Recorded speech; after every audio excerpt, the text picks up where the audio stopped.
en pay-per-view. Finalement, probablement le main event de cette carte-là, à moins de gros changements. On a encore une fois Bryan Danielson, qui est le champion, qui est peut-être son dernier match en tant que personne qui fait de la lutte à temps plein et qu'il va affronter Jon Moxley, qui était quand même un long parcours pour se rendre à ce match-là. Monsieur Jon a dû faire beaucoup d'épreuves pour remporter enfin sa chance. On a parlé un peu plus tôt de Darby Allin. Il a volé sa chance au titre à Darby dans un match il y a quelques semaines lors de Grand Slam. Et un peu avant, bien évidemment, venait un peu... a fait une brisure claire avec le BCC. En arrivant tout seul, en ayant une nouvelle musique qu'on n'aime pas chanter, il arrive avec Marina Shafir aussi. Casse des gueules en backstage, on comprenait pas trop pourquoi. Voulait voir Darby, on savait pas trop pourquoi. Puis finalement, tout ça pour affronter Bryan Danielson. Parce que il trouve que...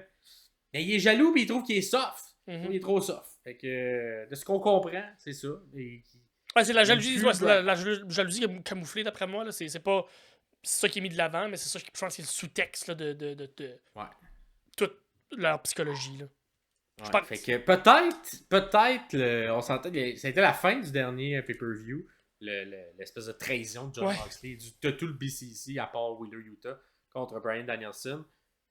Fait qu'on continue cette histoire-là, qui a quand même beaucoup de temps d'antenne également, qui aurait, selon moi, pu être mieux exécutée. Je pense que le début était un tantinet pas assez clair. Trop cryptique, là, ouais. Je pense qu'on voulait garder la surprise, mais en même temps, des fois... On s'attendait que ça soit ça quand même, c'est juste que c'était tellement pas clair, pas assez pas clair pour qu'on fasse comme « what the fuck, qu'est-ce qui est ça ?» mais trop pas clair dans le sens qu'on fait comme je comprends juste rien, comme si tu nous laisses un peu de quelque chose à peut-être tu t'en vas à gauche, tu t'en vas à droite, on peut essayer de trouver le pourquoi du comment. Là c'était juste comme c'est ta compagnie maintenant, ok, mais pourquoi t'as pas nommé personne d'autre qu'est-ce qui se passe, pourquoi, puis pourquoi tu call out Darby, pourquoi comme fait que oui je comprends que le début était tout fucké, le bout du sac on n'y repense plus, le bout du sac.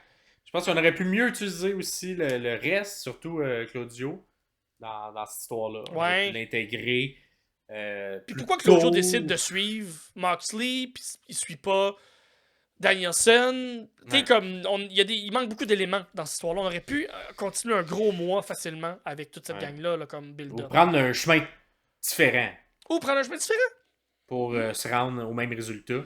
Fait que... cependant, je pense que c'est le bon match. Je pense que c'est un match qu'on voulait voir de l'avènement du BCC. C'est quelque chose qu'on se disait, ça pourrait être cool qu'éventuellement les deux... C'était pas vraiment les chefs, parce que les deux, tout le monde était pas mal égal dans le BCC, mais que les deux têtes d'affiche du BCC s'affrontent. Et là, on l'a. C'est ça. Le match en tant que tel, je pense qu'il va être bon. Les deux sont quand même strong style. Moxley, dans ce contexte-là aussi, il est capable d'en donner plus, puis d'après moi, il va y avoir du sang. Il va y avoir la classique question dans le questionnaire. À quelle minute Jon Moxley va saigner? 2. Est-ce que Bryan Danielson va saigner aussi dans ce match-là? Et comment tout ça va s'opérer? Et est-ce que c'est effectivement le dernier match de Bryan Danielson?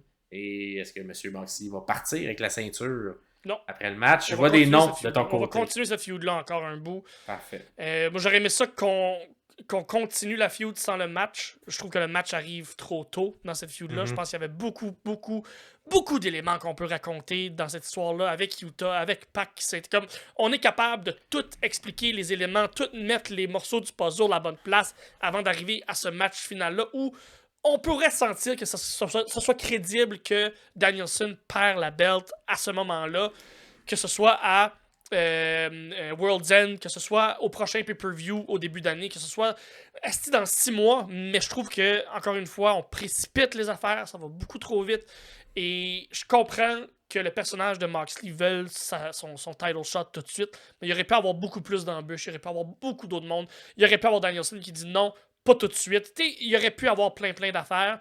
Là, on va continuer la feud, j'ai l'impression, par après, parce que Danielson va gagner la belt. Mais là, comment on va faire pour y expliquer que Moxley va retourner pour une shot dans 2 mois?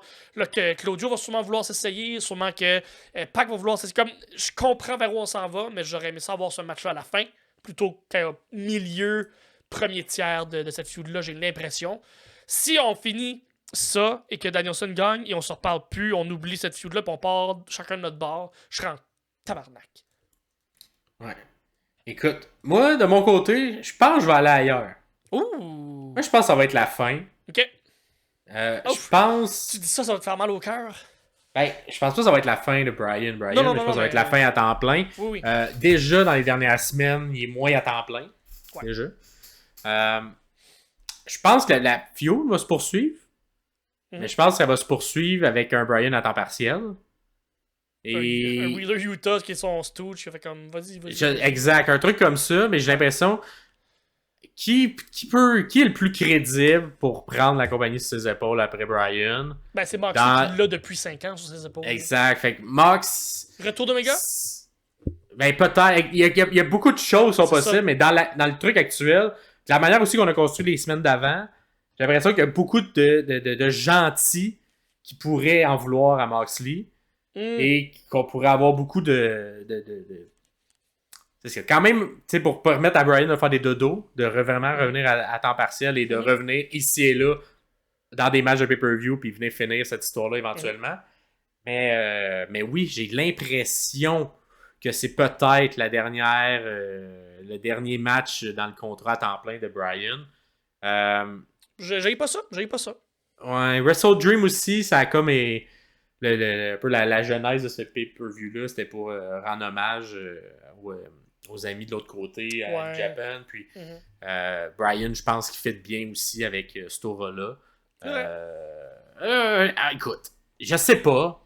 Ça fait vraiment du sens que tu me dis que ça finisse. Je trouve ça quick, mais en même temps, j'ai l'impression que il s'en va contre qui après Brian? Genre, c'est ça. Je sais pas. On continue ça de quelle manière. Il y a trop de ceintures, évidemment, mais tu sais, je suis comme peut-être Okada pour être un bon candidat, mais ils ont déjà fait un match un contre l'autre. Fait que tu sais, je suis comme. On dirait qu'il reste plus personne sur la checklist de Brian. T'as raison. Fait que, écoute, je pense. Peut-être. On va voir. Mais c'est ça. Faut qu'un moment donné, ça finisse. Puis je pense que ça va être là. Puis Moxley, ben lui, après, gardera la ceinture sur ses épaules. Puis probablement que Darby, ben, va s'enligner vers Moxley par la suite. Fait que, Brian au Royal Rumble? Et je sais pas s'il va faire le saut tout de suite. Je sais pas. On va attendre que ce match-là se passe. Parce que peut-être qu'il va gagner et on l'a encore pour quelques semaines et quelques mois. Mais si... c'est le pop, là. Ça serait fou. Mais écoute, on va voir. Mais Brian, j'ai l'impression... Je pense que Paul Levesque pourrait être du genre à faire comme voilà un contrat de 3 mois, viens au Rumble, rends-toi à Mania, puis après ça, tu pourras retourner faire ta retraite, puis retourner faire tes petits shows là, indie, là, puis... Ben même j'ai l'impression que Tony aime tellement Brian qu'il laisserait... Il laisserait, ben c'est ça je veux dire. Peut-être y aller aussi. Fait que ouais, écoute, pour vrai, c'est ambigu, mais je pense que ça va être la fin de la run de Brian, parce que fait du sens. J'entrevois pas. Genre, je trouverais ça bizarre que ce soit Hangman. Je trouverais ça bizarre. On dirait que tous les autres candidats potentiels, je les trouve plus bizarres que Jay Moxley. White, voyons! Ouais, c'est ça. Je les trouve bizarres. Puis on dirait Moxley. Si c'est pas Moxley, ça va être Moxley. Tu sais, c'est l'histoire que tu me racontes. Si c'est pas lui, ça va être lui éventuellement au bout de la route. Fait que je suis d'accord. Fais-les tout de suite. Puis si t'as des rematchs à faire, mets-les plus loin. Puis que on construira l'histoire différemment. Puis tu sais, le fait aussi qu'il a affronté Nigel McGuinness dans le dernier mois, on dirait que c'était une des derniers checklists là, qui était tough à faire, puis qui ont quand même réussi à le faire. On dirait que je suis comme... Il a fait sa dernière année de ride. Dans 5, 6, 7, 10 ans, 20 ans, on va regarder cette dernière run-là, on va faire comme wow, finalement, c'était si bon. Quand on était dedans, c'était bon, mais quand on le regarde avec comme les yeux, un œil extérieur, avec un recul, de faire comme OK, il a vraiment tout fait ce qu'il voulait faire. Puis ça finit avec la bonne personne à ce moment-là. La logique de que ça se termine aussi. Oui. Fait que ouais, je vais aller avec Moxley. Surprenamment, peut-être, mais écoute, on va voir. Peut-être que je me trompe et qu'effectivement, c'est pas pour tout de suite, puis ça va être dans 3-4 mois, mais j'ai l'impression que ça va être ça. Fait que vous pouvez nous le dire, qui vous pensez. Est-ce que c'est la dernière fois pour Brian? Est-ce que ça sera Moxley ou quelque chose va arriver, puis Brian va ressortir avec la victoire? Mais je m'attends à un match aussi beaucoup tantiné overbook, là, mais tu sais, j'ai l'impression qu'on va raconter une belle histoire. Non, c'est ça. J'ai l'impression que le BCC va faire partie prenante de ce match-là. Il y aura des interventions extérieures, puis on va ramener beaucoup d'éléments d'histoire pour. McGuinness qui se lève, puis qui vient défendre Brian. Ah ouais, mais tu sais, avec Wheeler Yuta, tu sais, un peu. C'est ça. J'ai l'impression qu'on va y aller avec du storytelling pour avoir une belle fin, puis à voir. Mais peut-être aussi, ça va juste être un match, puis Brian va gagner ça comme si de rien n'était. Voilà. Il fait toujours.